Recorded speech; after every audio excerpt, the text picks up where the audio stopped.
This is Inspire 2016 with your weekly tarot reading for the week commencing the 30th of November until the 7th of December 2020. The first card for you is representing, how do you feel about yourself? Your card is the Ace of Cups. This card can indicate the start of a new relationship, be it a friendship or a romance. This is one of those relationships where you feel happy and you are so pleased to have met someone with whom you can share a special connection. The water in the card reflects the flow of emotion, and thus the Ace of Cups suggests that positive emotion and energy will be created between two people in a way that leaves you feeling good about yourself and life in general. You need to experience the feeling of new love or of giving and receiving unconditional love. Give and accept love on a new level and open your heart to what is around you. Your loving ways will magnetize love to you. This card often means that love is the essence of the situation. It may or may not be romantic love. Look for ways in which you can begin to connect with others. Do you have someone to forgive, or do you want to ask for forgiveness? Can you set aside your anger and find peace? Would you like to drop your reserve and let your feelings show? This is a peaceful time in your life, so use it and make peace with friends or yourself. The Ace of Cups is also about creative expression, particularly where there is an opportunity to allow your emotions to shine through. You are very open to experiencing your inner feelings and sharing them with others. You may be inspired to start a new creative project, take up an art class or two, or even engage in interpretative dance. You are at that point in your life where you feel comfortable with who you are and what you feel, and you are not afraid to express that part of yourself to others.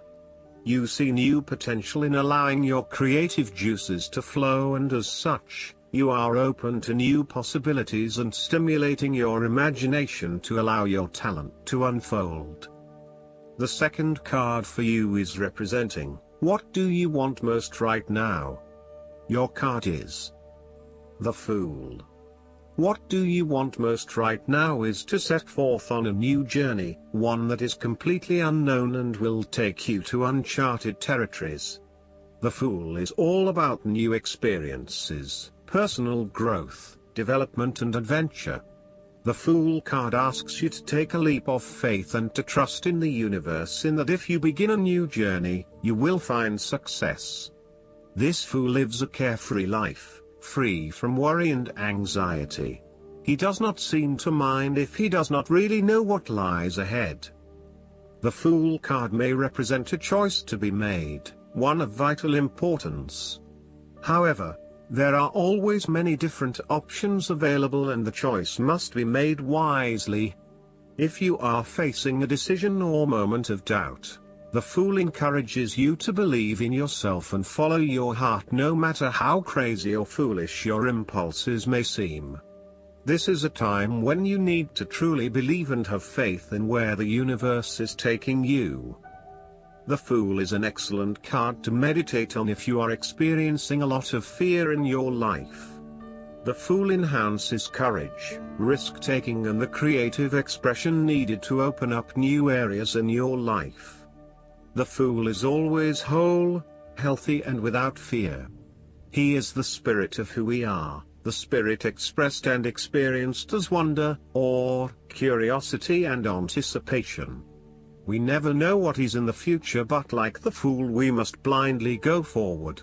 You need to trust that you are a spirit born into flesh to enjoy life and grow in experience. Take a chance and see what happens. The third card for you is representing your fears. Your card is the Eight of Pentacles. You are afraid that your perfectionism has become a barrier to your success. You will have to let go of the smoothness and predictability of doing what you have mastered, and be willing to make a fool of yourself all over again. You are working very hard on something, but it is not leading to the desired outcome, leading to frustration and disappointment with the lack of success and progress. Sometimes, We can focus in on improving a part of ourselves or trying to fix something, only to find that all that effort is just going on the wrong things. You may be honing in on minute details that are not important to the overall workings of your life. Instead, you need to look at the bigger picture and ask yourself whether this is the right direction for you at this time. How can you bring your attention out of the detail and to the overall picture here? Are you working on the right things, or is there a major part that you are missing? Return to the energy of the Seven of Pentacles and reprioritize and invest in those activities that will lead to the greatest return. The Eight of Pentacles can also indicate a time when you are lacking the ambition, engagement, or dedication to see your work through. You are too wrapped up in everyday concerns and worries to take the time out to gain more long-term security. Instead, most of your energies are wasted pursuing short-term gains and rewards. Continuing to toil at the same work is not going to get you where you want to be. This might be fine for some people, but for you to get anywhere in your current profession, you might actually have to go back and get some additional skills and possibly even take a pay cut while doing so, rather than trying to look for minor improvements in what you are already doing. This card suggests completely thinking out of the box.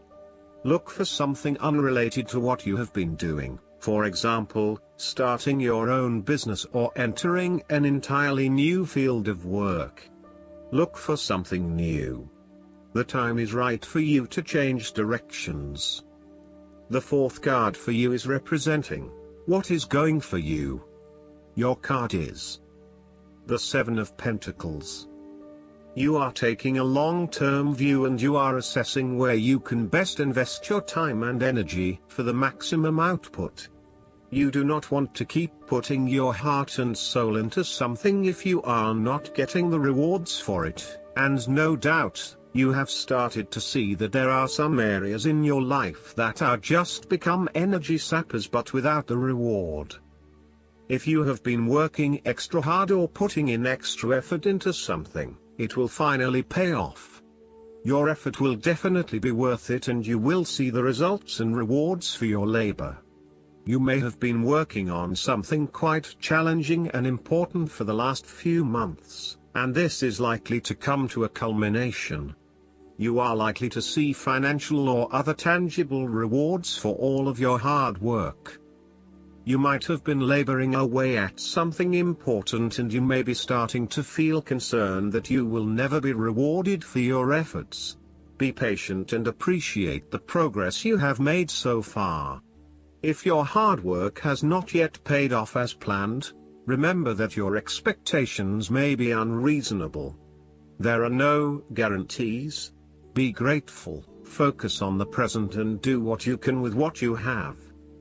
The fifth card for you is representing what is going against you. Your card is the Four of Pentacles. You are afraid of losing money. You are haunted by a fear of poverty that compels you to be materialistic. You are extremely defensive and self-protective materially and emotionally, fearful of opening up and trusting other people. You are very reluctant to spend money and you are keeping a very tight rein on your cash. On the flip side, you may be spending too much money and need to get a better hold of your financial resources. You have spent your time recently focused on career building and material acquisitions, rather than your relationships. This approach to life has been quite successful financially but is very limiting when it comes to connecting authentically with others. You have created a prison for your time and your energy by building up this solid wall of work and financial responsibilities, and will need to release and escape from this to some extent if you want to focus on more personal issues. The important thing to realize is that success in your career is beneficial but only to a point. You may need to examine your life and determine what you can give up, particularly in terms of effort and time put towards work and other similar activities, so that you can have more energy available for developing personal relationships. The Four of Pentacles asks you to loosen your hold on your need for security and stability and step outside your comfort zone. While it will feel a bit shaky at the start, this is an important step in your personal development. The last card for you is representing the likely outcome that you may have. Your card is the Six of Pentacles.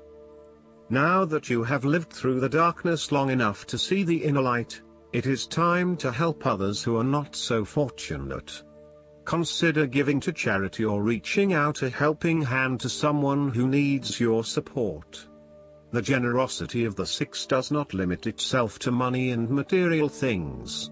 Giving of your time or your wisdom is often just as spiritually fulfilling as giving away money or gifts, and the intangible gift of your presence is received just as well, if not better.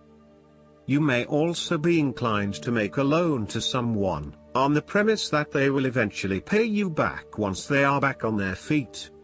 This is a loan built on trust and good faith, knowing that if you give something away, it will come back to you.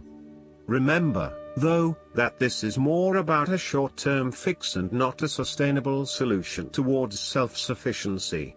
So, think about how you can financially support your family or friends in a way that encourages them to stand on their own 2 feet eventually.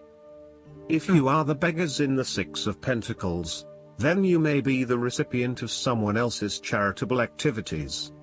This will help you to get back on your feet and to eventually repay the charitable organization or individual, either with your time or your restored wealth. You will also need to identify ways in which you can become more self-sufficient in the long run. The risk of accepting charity is that you become dependent on it and cannot look after yourself. Be mindful that you are not becoming submissive or noticeably desperate as a result of the charity that someone else is providing you. Last but not least, the guidance card for you is the Deservingness. The Angels of Abundance present you with this card as a reminder that you, like everyone, deserve abundance in your life. You may feel discouraged or believe that those who have abundance are different or better than you. The angels want you to know that you are a divinely perfect child of God, and just as you would not want to see your children go without, so too will you be provided for. God and the angels do not want to provide us with this bounty simply so that it can be hoarded in a bank account. However, they want us to use it to support the great work of ethical charities, to support ourselves while we work on our life purpose, and to do all we can to make the world a better place. The Angels of Abundance know that too many of those who want to do good are not able to because they feel trapped in energy-draining jobs. By providing for them, the angels are helping every one of God's creatures. It's helpful to affirm that you deserve to receive abundance, because it will be invested in good causes. That includes paying for your education, buying supplies to serve your life purpose, reducing your stress levels with self-care, and giving to charities. Reaffirming the fact that you are worthy of the same goodness and opportunities as everyone else helps dissipate old feelings of undeservingness. Acknowledging the abundance that you have, and actively asking for that which you need, will realign your energy with respect to receiving blessings in your current life and situation. I hope that you enjoy everything, and if you like the reading, just please click subscribe and you will get instant notifications every time we publish a new video right to your YouTube. Thanks.